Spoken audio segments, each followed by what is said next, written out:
Congratulations. You got done with the first chapter. Alright, just a few more chapters to go and we're done with calculus. Piece of cake, right? Well, if you don't understand the comic, that's okay, because we're going to talk about more of it, and maybe by, I don't know, a couple more days you can come back to this comic and see if it's kind of funny or not. I think it's kind of funny, especially since the kid's like 5 years old, right? Alright, so here we go. Alright, so last time at the end we talked about this limit as h goes to 0 for f of a plus h minus f of a. Okay? And we call that finding the slope of the tangent line, right?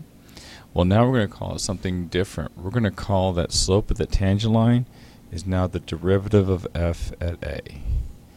So before, okay, so that's the slope of the tangent line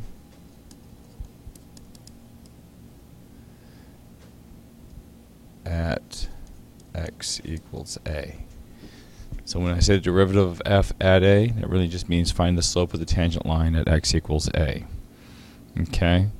So we write, this is called f prime of x, for the derivative of x, okay, as this.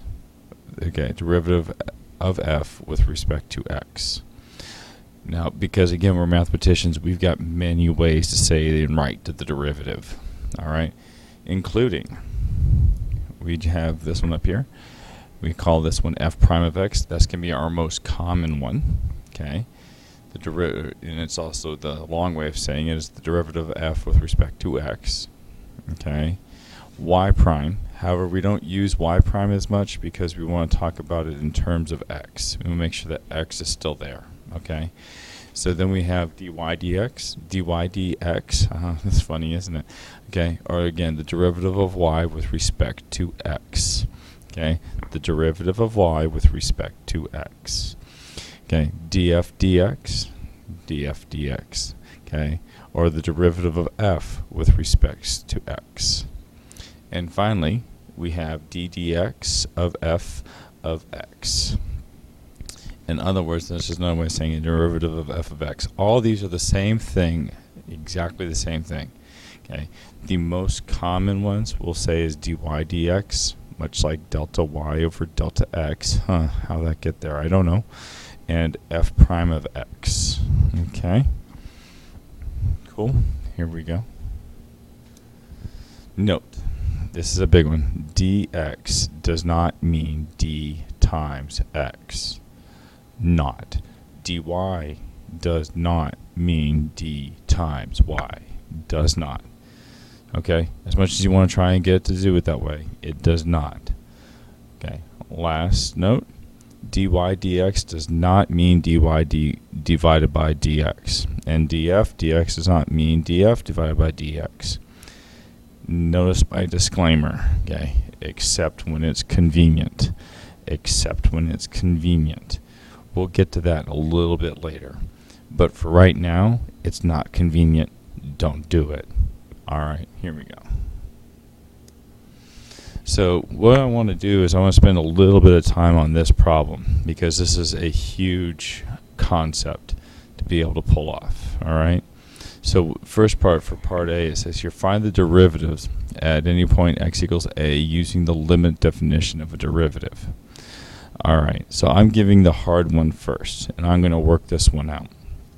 So my limit definition here for part A, remember, limit as h goes to 0, f of a plus h minus f of a all over h. That's my limit definition of derivative. Remember again, that is f, actually that's f prime of a is given by this. So f prime at a given point, okay, any given point a. So if I want to find f prime of a, that's going to mean I'm going to take the limit as h goes to 0, and I'm going to plug this in, okay, the square root of a plus h minus the square root of a all over h. And this is where we start working with our, what we had to do with limits, right?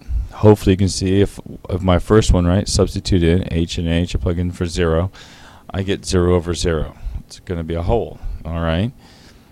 But now what? I really can't factor it. Does anybody remember what we do if we can't factor? Okay. If we can't factor, we have that conjugate method. The conjugate method. Oh, dear God. Yes. So when I do this, this becomes the square root of a plus h plus the square root of a all over the square root of a plus h plus the square root of a. So when I multiply these, I'm going to go ahead and I'm going to get the limit. So this is again then equal to the limit as h goes to 0. And then you guys see, what do I have here? I have what's equivalent to the difference of two squares, right? So when I have something, the difference of two squares, well, that just means it's going to be the first term squared, or a plus h, right, minus the second term squared, so a. Bank all over. Now this stuff that's all over, you could go ahead and multiply through, but I'm going to give you a heads up, it's just easier to leave it not. So it would be h times the square root of a plus h plus the square root of a. And then hopefully you'll see that the a's will cancel out. And what I will have is actually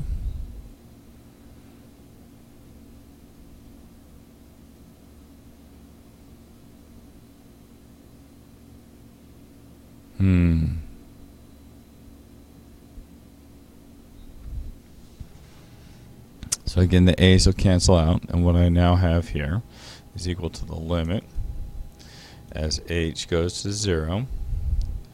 Alright, and hopefully what you'll also see is that now I'll just have the h up on top, so the h is now canceled, which is why I didn't multiply it all the way out to begin with. And what I'm left with is equals 1 over the square root of a plus h plus the square root of a as h goes to 0. So now I can go ahead and let h go to 0, and what I end up with is equal to 1 over the square root of a plus the square root of a, which is 1 over 2 square roots of a. And there it is. There's my limit. That's equal to f prime at any point of a. Awesome. Right? Because think about that. You just found a function that sits down and describes the slope at any given point for the square root of x. How completely awesome is that? Right? You got it. Oh my God, you got to think about that. How incredible that is, right? So I found that out. Great. That's part A.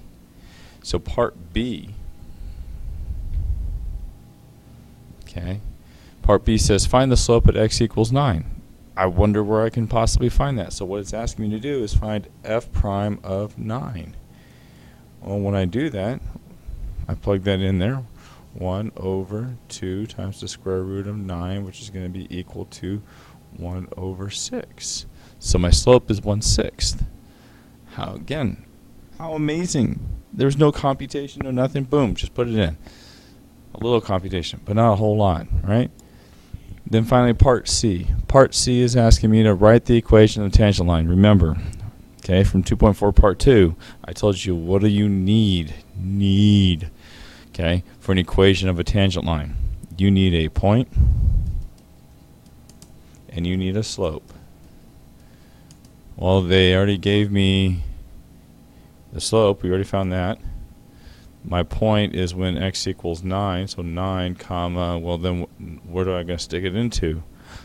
F of x. So 9 f of x, so that's going to be comma 3. And from there I remember my point slope form of y minus y1, which in this case is 3, is equal to slope times x minus x1. And there is my equation. That was my answer for B, and there was my answer for f prime. Wow. Amazing stuff. All right, your turn.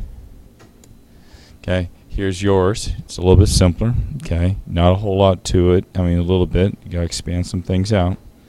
All right. So what I'm gonna do is you gotta pause the video. Okay, right now, pause the video.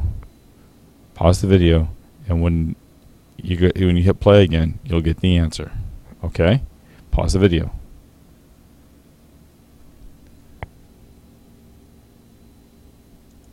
All right, here's your answer. Okay, notice again, all I did was plug in a plus h for, x squared for x and a. I expanded everything, canceled things out, factored out an h, found out that this is what is equal to f prime of a, anywhere I wanted to, and I found my slope there for part B, and my part C, my point, my slope. All right, hopefully that got what you wanted. All right, here we go. Next. Okay, finally this one here says sketch a graph of x squared plus 1 and label the points A, B, C, D, and E at those points. Hey, there it is. I already sketched it for you. Congratulations, you're welcome. All right, so now what I'm going to do is I'm going to sketch the derivative at each point as a tangent. Okay, so you got to understand, so what does this mean? Sketch the derivative at each point as a tangent. Okay, so you're going to sketch a little tangent. Little tangent. Little tangent. Little tangent. Little tangent. So now when I'm looking at this, I've got to be able to decide, okay, which is positive, which one's negative, right? So when I look at the A here, the slope at A seems to be very negative, and B seems to be less negative. C, what does C look like? What type of slope does C have? 0. You're right. Okay. So take a look at that. You got to be thinking about it. As my function is increasing, my slope appears to be positive, and as my function is decreasing, the slope seems to be negative. Ooh, big concept, right? Something to think about, right? Just think about. All right. That's good. So while you're thinking about that, here comes homework. Boom, there it is. All right, so this is what it needs you guys to do. On 1.3 right here, 1 through 3, excuse me, okay, it gives you a specific set of instructions. All right, so then when I get you here to 7 and 8, I want you to use those same sets of instructions. All right, 7 and 8, the instructions for 7 and 8 are different, but I want you to use the same set as you use for 1 through 3. Now, those are just to be the ones like we just did on the ones where you plug in the limit definition, the derivative. All right, I have faith in you. This will be great. All right, don't forget, summarize what you got at the end. If you have any questions, please put them here at the end. Thank you.